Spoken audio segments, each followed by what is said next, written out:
Good morning, everybody. Welcome to our monthly virtual Coffee with the Community. My name is Dallas Ackerman. I'm the Communication Director here for Liberty Public Schools, and glad you could be with us here on this cold December morning, wherever you may be watching. And this is the portion of this program in which I kill a few minutes to build our audience for our featured presenter who will be joining us here in just a moment. I do want to make a couple quick reminders. Hard to believe that we are wrapping up first semester, and I wanted to let everybody know next Friday, December 20th, that will officially conclude our first semester here in Liberty Public Schools. That will be a 2-hour early release day for all students. And then looking ahead, of course, we'll be off for a week and a few days, and then we'll have a teacher work day on Friday, January 3rd, 2025, and then our first day of second semester officially begins on Monday, January 6th, 2025. So hard to believe, again, things are wrapping up. Finals week, I know, for many of our students coming up next week. Wish everyone the best with that. And then, in addition, just wanted to pass along on the note of 2025, we have confirmed our next Coffee with the Community date that will be held virtually. That will be on Thursday, January 23rd, same start time of 9 a.m. on Facebook Live. Real-world learning opportunities for our students. And what will be fun about that, that connection on that Thursday morning is we'll have probably a few dozen students that will, at least a dozen, that will be here. Students that are actually participating in real-world learning opportunities. So that will be great to have them along. Again, that will be on Thursday, January 23rd, beginning at 9 o'clock. I mentioned we're really excited to have Mr. Steve Anderson. He is our Chief Operations Officer in year number 11, hard to believe, here in LPS. He has done some tremendous work over the years in his department, respective departments, and he's going to talk today about construction updates, facilities. Of course, this all stemming from the bond issue from 2023. That successful issue. I actually personally had a chance to go with him last week and take a look at some of the construction projects that are getting set to be completed. Others will be coming up here in the wrapping up in the months, and I think he'll even probably share some information about some that will be getting started soon as we begin to start to come down the stretch of these various projects. But again, want to remind everyone that if you have any questions, just leave them down in the comments section. Caitlin and I will be tracking those throughout the meeting, and if there are any questions regarding our construction facilities, any of his work, we'll pass those questions along to him at the end of his presentation. So without further ado, I introduce you to our Chief Operations Officer, Mr. Steve Anderson. Thank you, Dallas, and good morning. Thank you to the community for carving out a little bit of your morning. This should take about 15 minutes or so. I'll move through some of these slides fairly quickly, but just to give you an overview of kind of where things stand with respect to the bond and how more of a progress update of all that work. First of all, just to get oriented, I thought it'd be helpful to let everybody know that when we get started off in a master planning process, it does take some time, and as is outlined here, it took about 3 years to get to the point before we actually didn't have a bond to present to voters. The second bullet there is we spend the initial work, foundation work, we bring in a demographer to look at enrollment projections. That's obviously very key to guide future decisions related to growth and facilities. We also engage our consultants that look at financial and bonding capacity. One of the overarching objectives that we have is as we float additional bonds into the future, we always like to do so without raising taxes. So these would always be a no tax increase bond issue, and in this case, how far can we bond without increasing taxes? We have partners along the way. One of our first and most prominent ones is Hollis & Miller Architects. We've been with them for over 10 years. They guide us through the facility master planning process, which involves a tremendous amount of input and engagement with the community. Board of Education and LPS staff to identify what the needs are across the district. As I mentioned here, the Board of Education is very involved along the way, every month or two, getting a check-in to kind of progress report of where we are at, and also gaining and gathering input from them. We did, after a couple of years, finalize a bond plan kind of towards the end of '22. We realized we could do $120 million worth of projects without increasing property tax for our citizens. And that plan was presented to voters in April of '23. That bond passed by nearly 80%, which is, you know, really at the higher end for what both Liberty and I think other districts could ever really expect. So really great community support, which we appreciated. And then as soon as that bond passed, we had been anticipating and hoping that it would, so we were prepared to hit the ground running with some of the work, and construction began shortly after the passage of the bond, and we began and are continuing to work through those projects even today. I did want to take a minute just to mention the project team. There's a group of us that spend a significant amount of time together, both on the front end and the planning, but now certainly through the construction process. I mentioned Hollis and Miller Architects, Newkirk Novak Construction. They're our construction manager, kind of guiding all the work. MKEC Civil Engineers, and Smith & Boucher, which is the mechanical, electrical, plumbing engineers. And then we have at each school that undergoes a project, leadership within that school, teams within that school are very involved in the design process, which is very valuable. And then of course there's the district level team, which includes myself and several members of my team. And to name them, it'd be Steve Aldrich, who's the Director of Facilities. Justin Presson is the project manager. Jason Bright, the Director of Purchasing, and Trey Coxer, the Director of Technology. I'd also mention I work very closely with Ms. Cindy Sullivan, the CFO. She's obviously, for obvious reasons, very involved all along the way as we look to make sure what we are projecting and what we are building is built within budget. So with that, I'm going to transition right into kind of the projects themselves. This just gives you a sense of the scale of the work. The image on the left is more of the budget for all the various projects. There are about 55 projects of over $100,000 value, many more projects than 55, but those are just kind of the major ones. And then all the major projects we kind of have in that overall project planning guide that's set across the calendar as we determine when work can occur, how to best coordinate it, when crews can get lined up, when we can be least disruptive to schools. There's just a lot of variables in play. And the coordination and choreography of all that work really does take quite a bit of time, just to ensure that we're able to kind of build when we can build and get in and out of the spaces as quickly as possible. This is a broader timeline of how some of the major work has been unfolding. And as you can see, that shaded area is kind of taken from the beginning of '03 to date, and shows all the various projects that are either well in design, under construction, or some of them you can see have terminated and have been completed. So we've been using this all along the way. We'll continue to use this as we schedule the work across the district.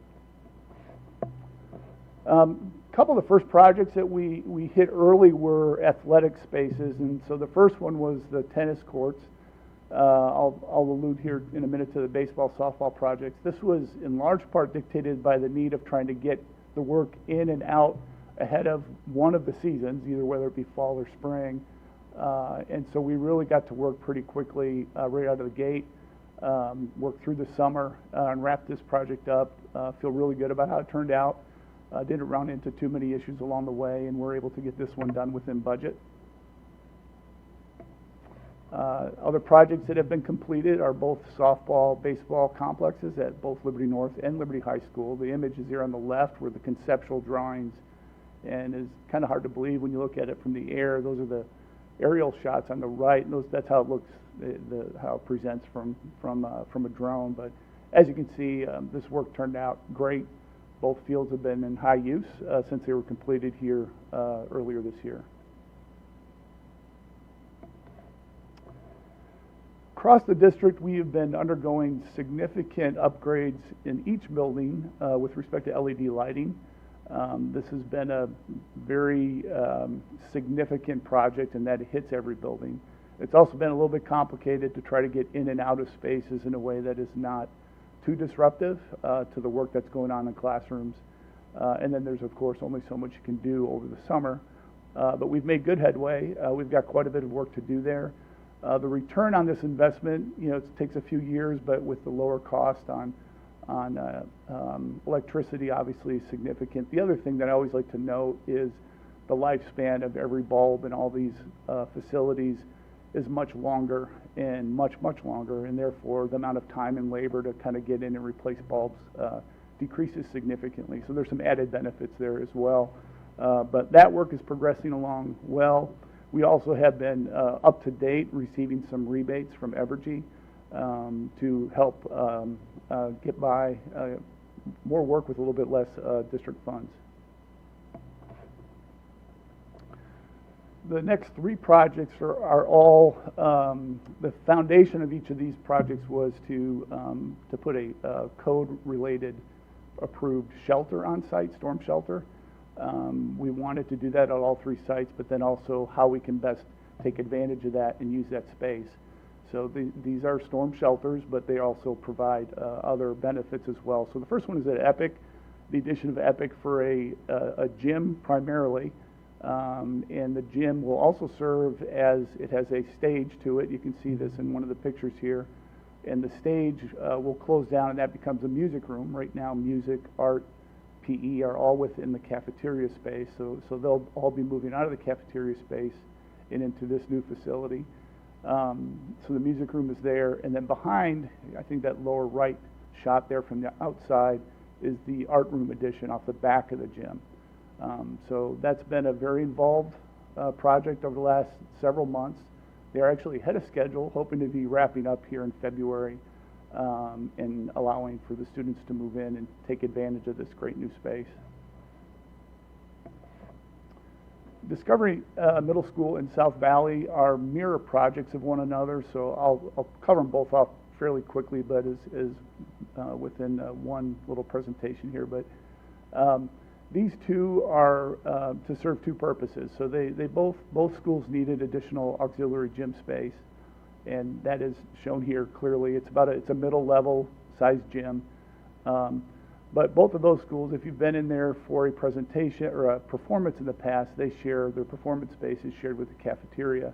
And whenever you are there, I've been there a few times, make no doubt about it, you're in a cafeteria when you're watching a performance. And so one of the clear objectives we had here is, could we design this in a way that allowed folks to be in there watching a performance and not really feel like you're in a gym, and then also if somebody's in there for gym, that they're not, it doesn't really seem like a performance space. And so we spent a lot of time with the design team that this space can convert over for performances pretty fluidly.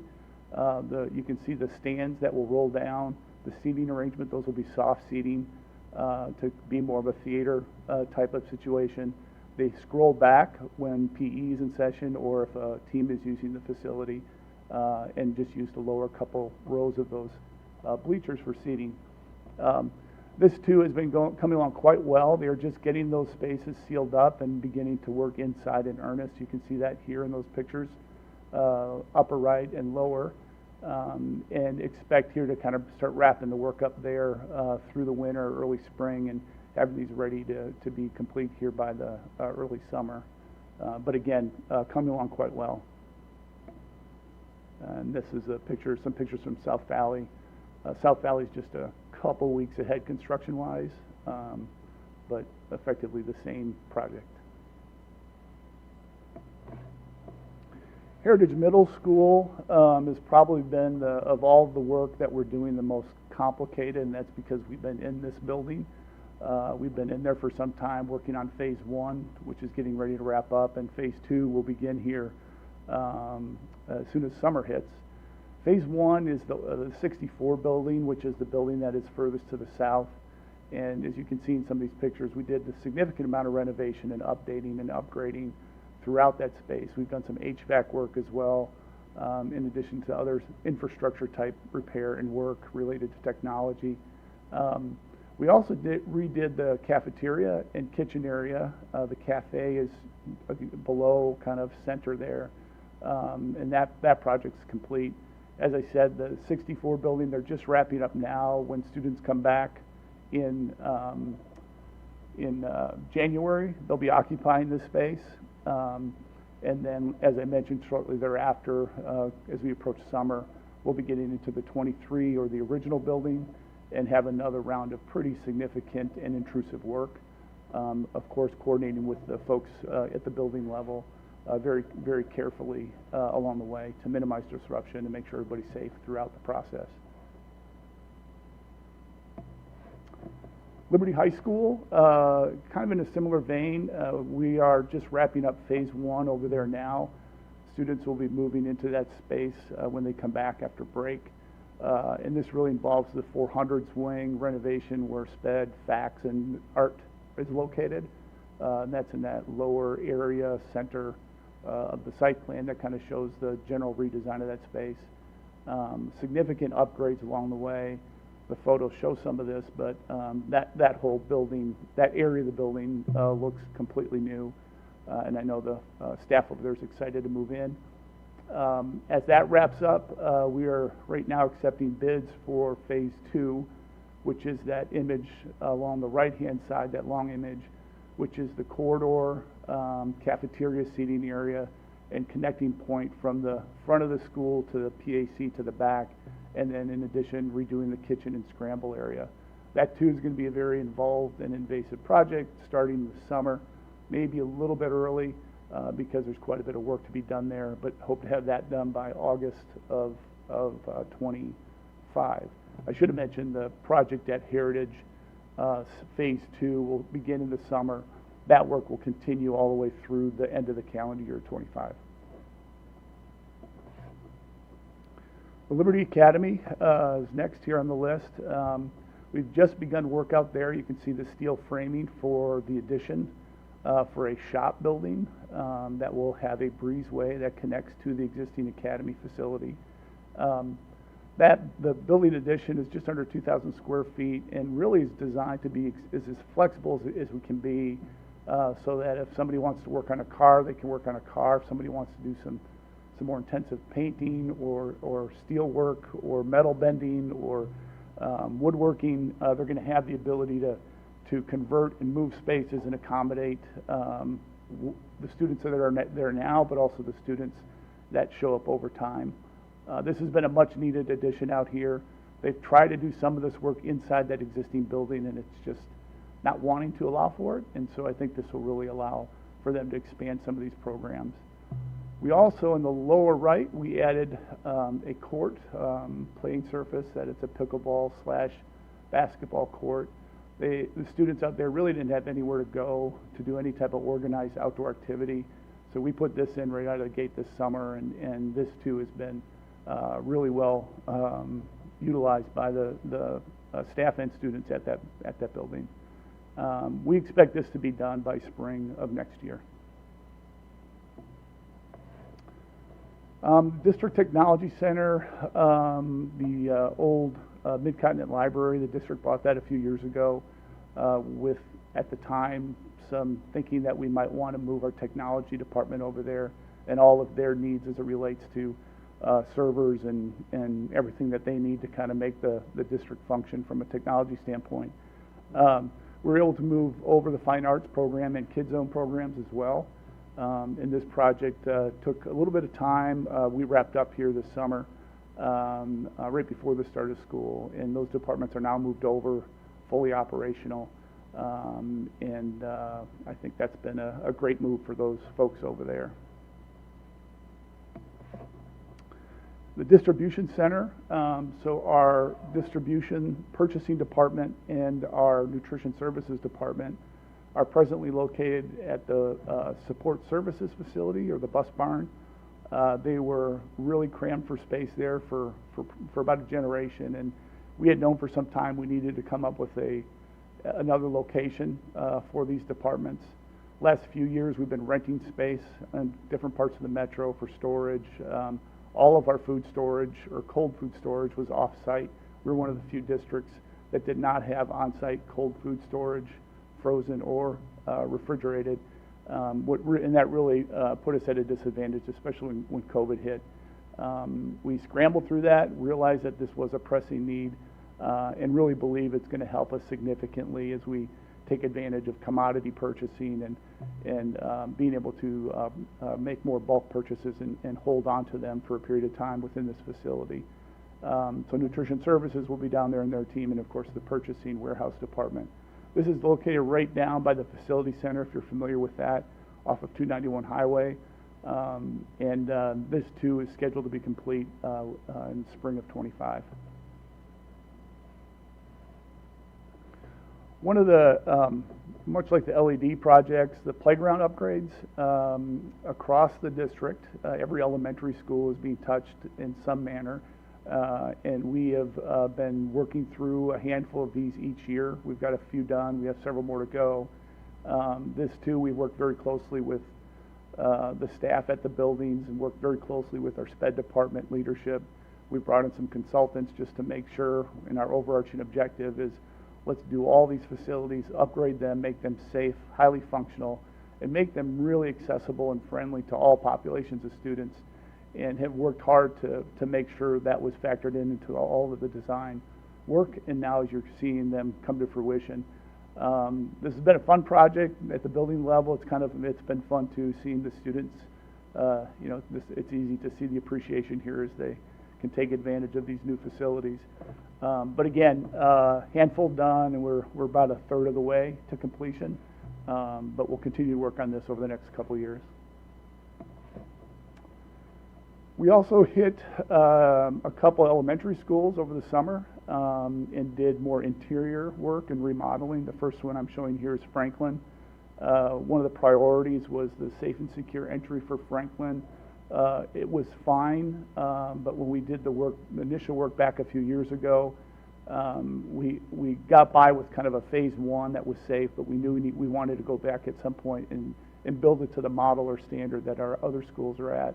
And so we went ahead and did that this summer. It's been completed. We also went in and did a significant amount of restroom work. We redid the nursing office, counseling office, and then some other work throughout, kind of cleaning up and adding some spaces that were underutilized closets or storage areas. So that work took a good chunk of the summer, but again, we're out of there and they're fully operational. Ridgeview Elementary also saw a significant amount of work over the summer, and that work is, I think, complete or near complete.